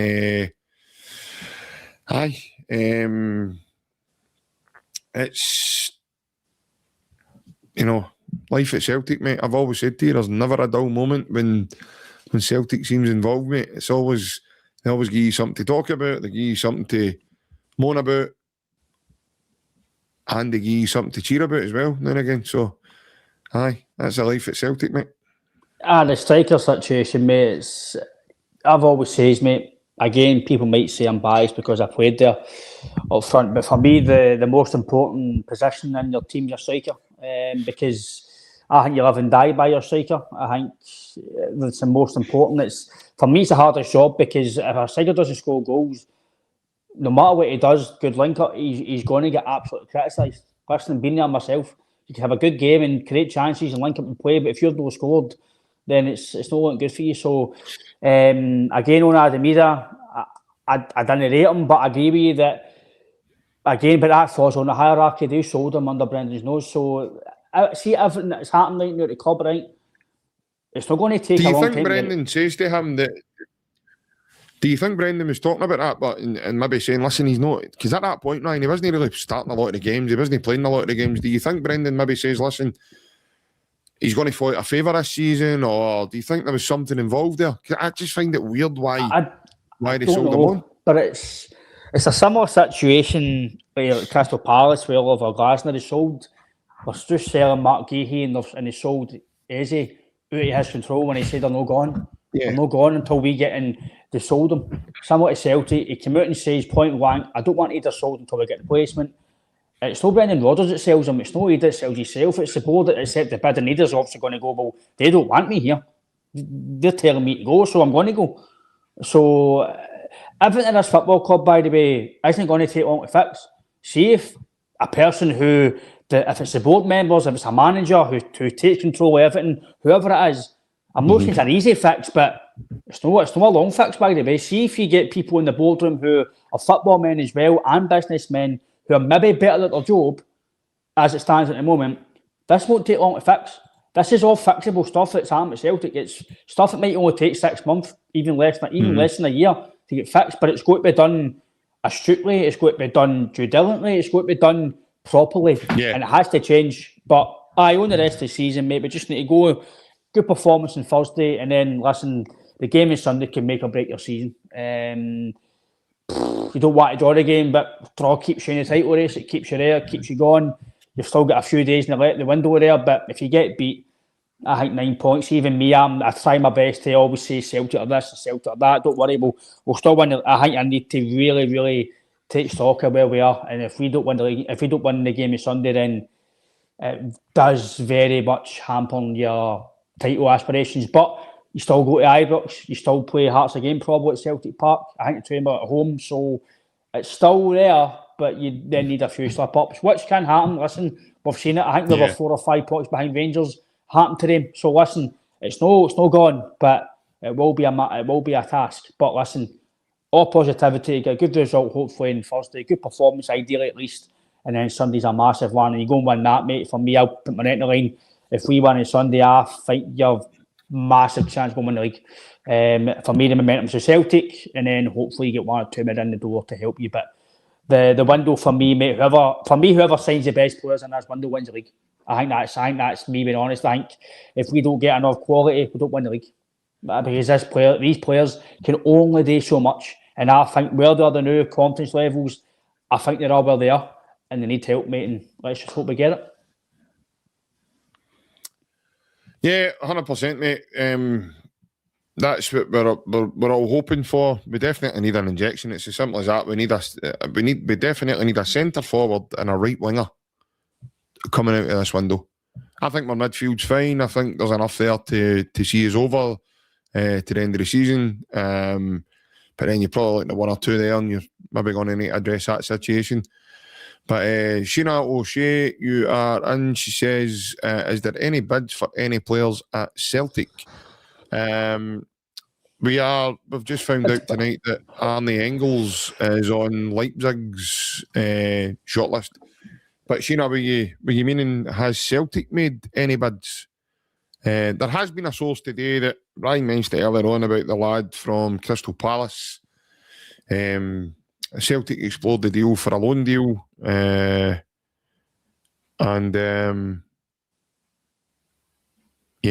It's been made it's not possible. So Celtic have obviously, through a source on social media today, Celtic have apparently went back to explore the possibility of an £8 million deal. Certainly well within Celtic's grasp, considering the finances we do have. We'll need to wait and see. I don't know what's going to happen. If I'd have known that, Ryan, I'll text you the lottery numbers, mate. No, I think between the now and the 2nd of February, it's just going to be refreshing and just hoping. Again, this word hope, I hate it, but it's been a theme at Celtic recently that you just hope we get the right quality in, and it's a must, mate. It's an absolute must, because if there's no more decent, if it's loan deals, so be it, but they need to be good quality loan deals. If they're no, mate, and then after 4 or 5 games and we see these players are no good, it's not going to go doing well, mate. It's not going to go doing well. So the board, if it's Maloney, Martin, whoever's dealing with the players, the scout, Jimmy Walker, his name, James Walker, they've got to get quality, mate. But let's see how we go in the next few days. Let's see how we do in Bologna, and then we can full focus on Hearts, and hopefully we've got some quality added for the game. Yeah, definitely. JD says there, just before we finish up, Celtic are probably touting Engels to sell and raise funds before we can buy. Well, I mean, like I said earlier on, Celtic are a development club. That's what Celtic do. That's the model. We sell assets and make money. And then obviously, try and recruit to the next one. Doesn't always work out that way. We've brought in a lot of guys that haven't worked out, but again, that's a risk reward with this kind of transfer model and the way of working. I'm on board with changes. I'm looking for change as well. It is frustrating sometimes when you get guys in and like I say, Celtic went out and they spent, I think it was about 11 million quid on both Tanecki and Balikwisha, and so far only one of them's probably showed any kind of half promise that they're going to mount to anything so far. Because Tanecki, by far, for me, is the best out of the two of them. I don't think there's any question of that. So yeah, but sometimes when sometimes you invest money as well on guys that you think, again, we're a development club. So Tanecki's for me to think he's still a development player. He's coming in with the idea of getting better. And then obviously he fits that model that Celtic will probably look to try and better their money. Because that's where we are. But we don't have the riches of the Premier League down in England. I mean, Man City have just spent 20 million quid on Mark Guéhi from Crystal Palace. But the deal itself, because his contract and his wage is structured to be worth 125 million quid all in. So, yeah, I mean, that's not bad when you've got endless bits of money. We don't. And we do have extreme finance for a team in Scotland. With that being said, though, we don't have a luxury of going and spending 25 million quid on a guy. We just can't do it, because then he follows his wage packet and everything else. So I do think in terms of recruitment, there's been loads of mistakes made, which is why we've seen Paul Tilsdale moved out the club. I think Ryan would be sitting here just now, mate, just before we finish up, mate. It's a good point to touch on. I think we would be more worried, mate, if this guy was allowed to stay in-house and still continue to make these mistakes on and on and on and on and on. But the club have, in a small defence there, they have acted, mate. They've got rid of him, and they're now trying to rectify that. They've brought in a guy from Chelsea, like you mentioned, Jimmy Bell Walker. I know. I'm only having a listen. His name's James Bell Walker. I'm only having a laugh. I'm only joking. That's just my humorous side coming out in me. But so yeah, we'll need to see how things transpire. He does need a bit of time, mate. He's just in the door. Aye. No, listen, it's if Paul Tisdale was here, I think we'd be very, very concerned. But I'm still concerned the way the window is so far. If we're no sitting, listen, hopefully we're sitting here with a victory against Hearts next Monday. But if we have no got, in my opinion, if we have no got at least 3 players in by Monday, then I'm going to be like, right, what's going on here? Because it's things need to, the process has to be quick. And ultimately, mate, see if me and you're sitting in that boardroom, just say we're Nicholson and Mackay, right? And we've got Malone, right? 8 lads, right? Using a mat, what do we need for Sunday? What do we need, right? Which striker do we need? What do we need to do? That's what I'll be doing, right? What do you need? No, right, we can maybe do that. No, what do you need? Is it 10 million? Is it 5? Is it... No, do you know what I mean? I'm not laughing at what you're doing. I'm laughing at the way you're doing it is like, I think I'd be... It's an actual meeting. No, but you know what I mean? It would be an interesting meeting with how hyper you went there. But that's what I've been saying. I'd be like, right, lads, right, this is what 2 or 3 guys have told us to get. We can't get, right? Who can you get? Who do you want? What can we get? And then, right, okay, we'll do this, we'll do that. Like, we'll try our best. I'm being honest, I just don't see that a meeting being like that. I just think, right, we can maybe give you that, right? No, we can't do that. We can maybe see if you, end of the day, mate, they need to do everything to give us the best chance. Imagine Oneill being a shrewd man he is. I would imagine that. Do you think Dermot Desmond's been behind this meeting, Ryan? Because it just seems interesting that all of a sudden it's reached the media for some reason. If Dermot Desmond wants to prove his ambition or prove his not ownership, but his stakeholder shareholder in Celtic, come and prove it in Dermot. You're the guy that everything's got to go through. So you're saying the same sort of. This is rumours, by the way. I've heard that everything goes through Desmond. He's got to sign it off and. Sign it off then. We're not in a situation where we can maybe only give him 5. No, if you need to give him 10, give him 10. We need to win this league. We can't finish second or third. It's can't happen. Because then you don't get the champion. We need the champ. We need to get in that, at least the playoff, a chance the Champions League.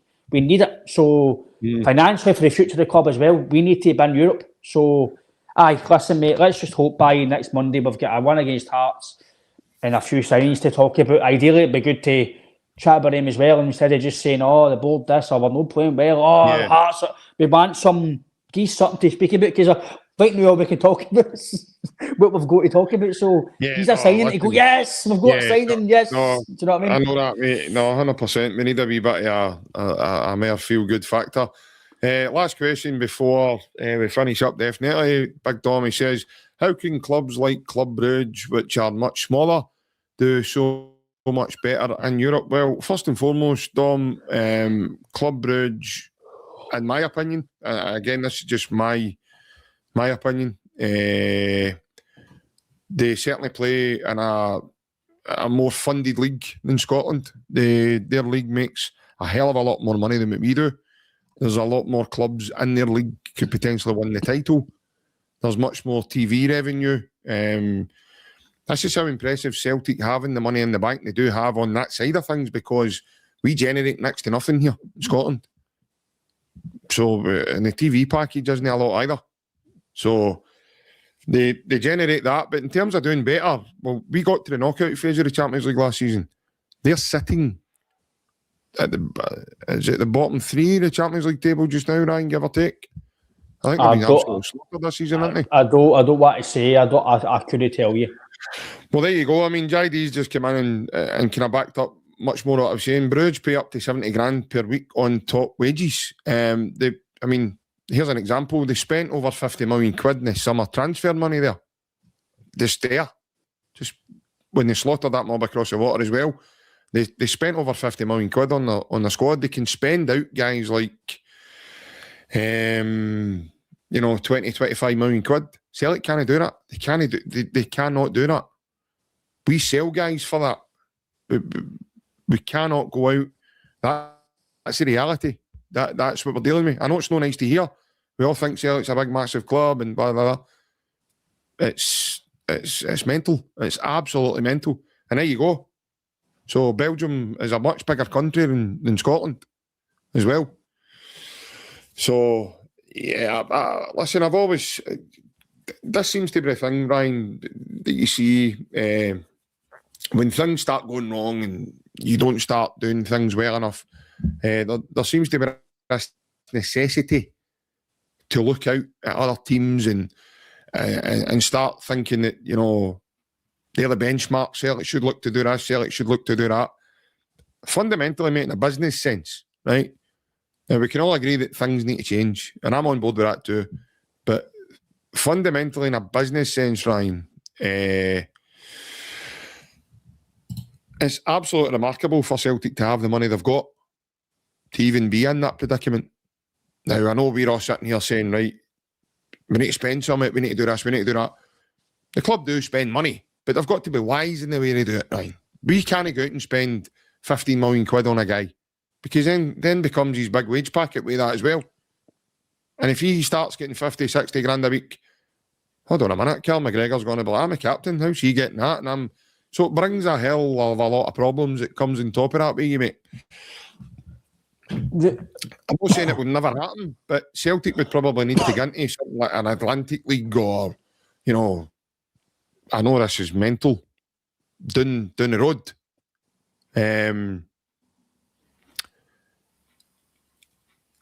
It's not reality. It's just not the reality. Celtic cannot spend that type of money. So that's how, first and foremost, the country size, the league size, the competitiveness of the league, the revenue in the league, that's the reality we face, I'm afraid. For Celtic to pay any big transfer fees, Celtic need to win the Champions League.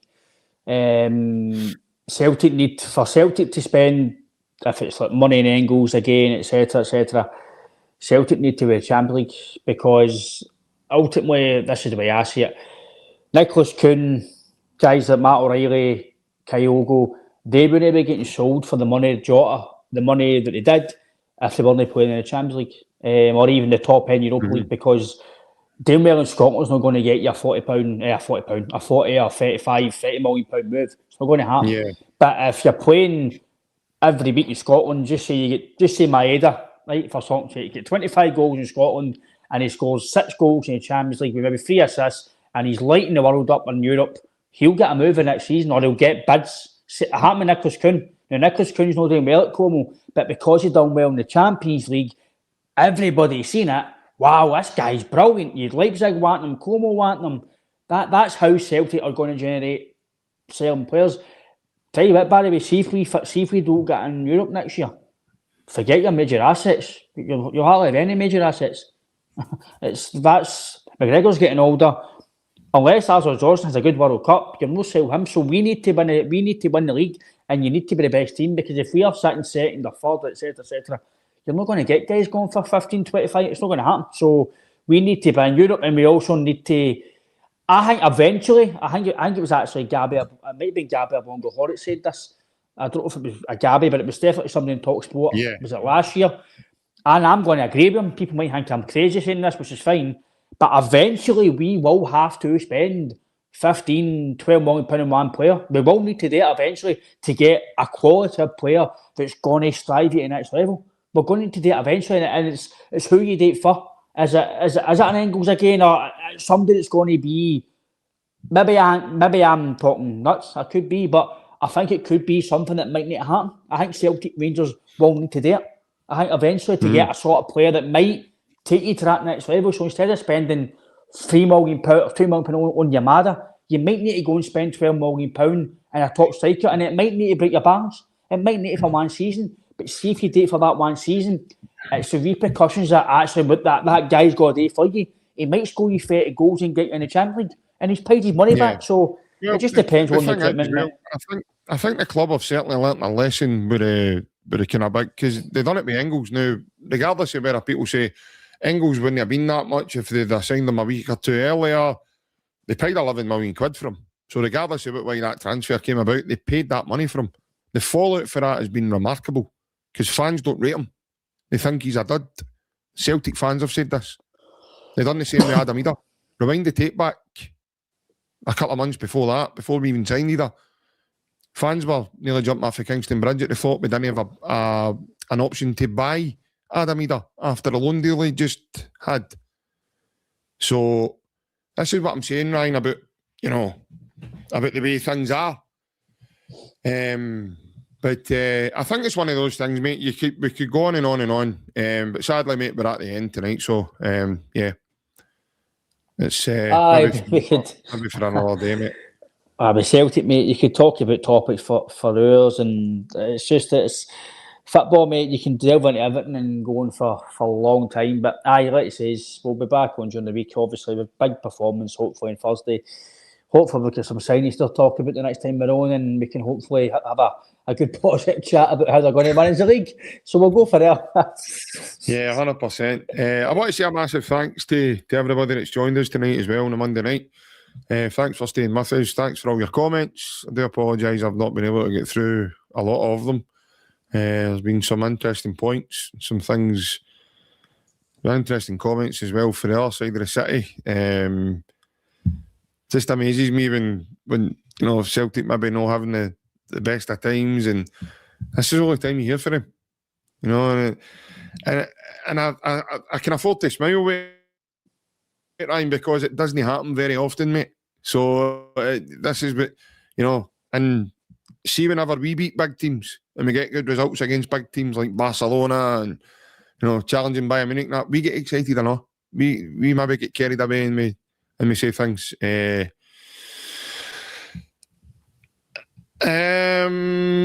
Before we go, lads, take a guess at who leads the line at Tynecastle. I think the way things are going now, Addy, my money would be on McAvenny, mate. Still there, better job, Johnny Kenny. I think actually the way he was on the overlap, by the way, I'd be on the phone to Henrik, definitely. Like in a pay-as-you-play deal. Just David that the old Rangers done for Mark Haley and brought him in to play 2 games and win them and sort of got a chance of winning the league. It's actually quite a daunting thought about who leads your line. I think we'll have somebody new. And listen, again, that's not through a knowledge or anything. I do think we'll have somebody new on. But then, I do. I do think we'll have somebody new on, but I would take an injection, but I might not make my work on Monday, Martin. So sorry, I I can't sign him. Tell you what, me man, if it's worth beating Hearts, it might be worth just being so for a couple of days to get that factor back again. I'll need to get Mrs. Beggar to help me Monday morning. Listen, that's something I've even overlooked myself there. We don't know how fit he is, but again, that might be a shout. You know, it's certainly it wouldn't be alien, that's for sure. If he doesn't get any game time on Thursday, forget it. He's got to get some game time. Right. So obviously, we might see him on Thursday. Well, that's me anyway. I would say forget it. If he doesn't get any game time on Thursday, is he really fit enough to go into the Hearts? I don't know if it's a game to carry passengers, mate. I don't know. Maybe just me. I don't know. Maybe just me. Well, obviously, G-Doc's very confident. He says we're running on Sunday, no sweat. I do think we'll have somebody new in, but we'll need to wait and see. But thanks again, folks, for staying with us. It's been a pleasure being back on and having a chat with you all. But for the time being, take care, hail, and we'll see you all again in the next one. Bye-bye.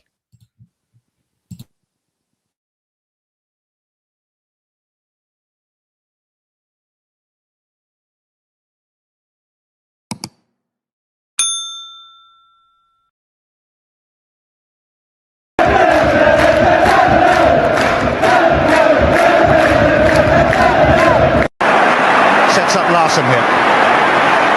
Larsson. Oh, he's in! Henrik Larsson! That is sensational! O'Reilly, how about that for a pass? Jota! How about that for a finish? That is Jota for you! In for Henrik Larsson, and Moravcik! His first goal for Celtic! Here is Shunsuke Nakamura! Exquisite!